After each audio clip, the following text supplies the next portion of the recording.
Behold the Lamb that takes away the sins of the world. Sin. The word sin is a Hebrew word, and this word asham literally means guilt of rebellion. It means that man transgressed the agreement that God had with earth. God told Adam to have dominion of the earth, and Adam abandoned that dominion. So the word that God uses is rebellion. Anytime you fight against your own authority, it is called what? Rebellion. And the word for rebellion is the word sin.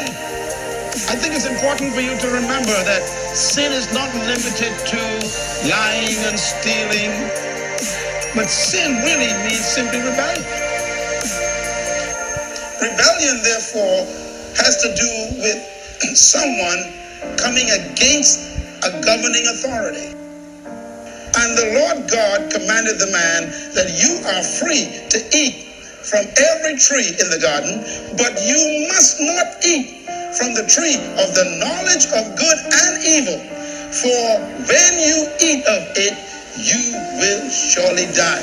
Now, the first person to introduce death to the world, it was God. But the death couldn't kill. He said, but the day you disobey me, you activate death and give life to death to kill you. God established the penalty, God himself. When Adam went before God in the Garden of Eden and took that fruit and yanked it out of God's protective power, all of us who were in his loins became death-ridden. We became rebellious against God.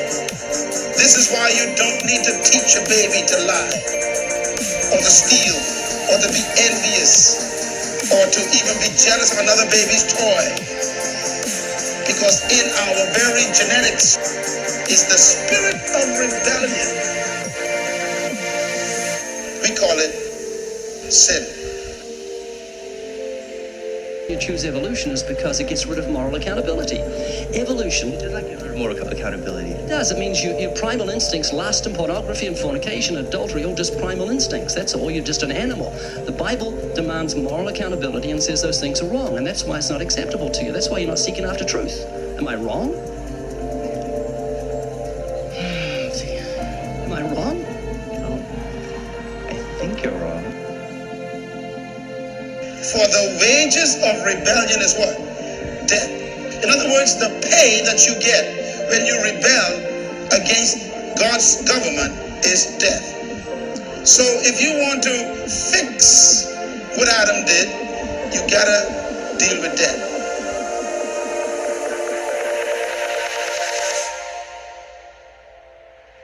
Lucifer, which means son of the morning.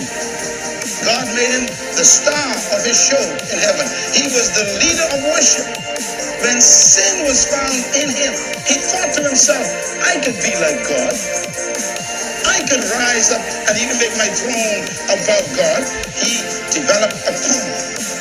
It was a rebellion against his government. That's why the Bible says he's the father of sin. Father means source. He became the very gene of sin. And that's why when he came to earth, he began to instigate the program of rebellion. If you put your finger on it and see if we can, your struggle at the moment is because of your love of sin, because of the pleasure that sin gives you, and you don't want to give it up. You're like a man with a money belt filled with gold who's just fallen into the ocean. I'm saying, if you don't get rid of that belt that weighs 80 pounds, it's going to take you under. It doesn't matter how much pleasure it gives you, it's not worth losing your life for. Satan instigated the rebellion. It was God who said, if you disobey me, I will have to kill you. He told us that. Satan capitalized on God's instructions. Culture controls. Culture is powerful. It influences people to go with the crowd. The devil is let loose on earth, and he knows the power of culture. And Lucifer says, one thing I know about the chief, if he ever says something, it becomes law. And he cannot break his own law. So if he said that if these kids rebel, then they have to die, then if they rebel, I'm going to make sure he keeps his word. The Bible says all life is in the blood. If you get a cut on your body, the blood have to heal that. Blood fights. Your life is in your blood. As a matter of fact, cancer is a blood disease. And this is why it's so tough to fight cancer. It's disease of the blood, and the blood's supposed to be the fighter. And that's why when you take chemotherapy, it makes you weak, because you have to attack the blood, which is the very thing supposed to protect you. As a matter of fact, the Bible says the blood that was in Adam was so strong that 7,000 years later, it is still killing people. God had a blood problem. And if your blood is completely messed up, you need a transfusion. For the life of a creature is in the blood. And I have given it to you to make atonement for yourselves on the altar. God is speaking. And look at what he says. It actually tells you why God made animals. God says, look, I made animals just in case you needed some material for atonement. Because if your blood is contaminated, then your blood can't save you.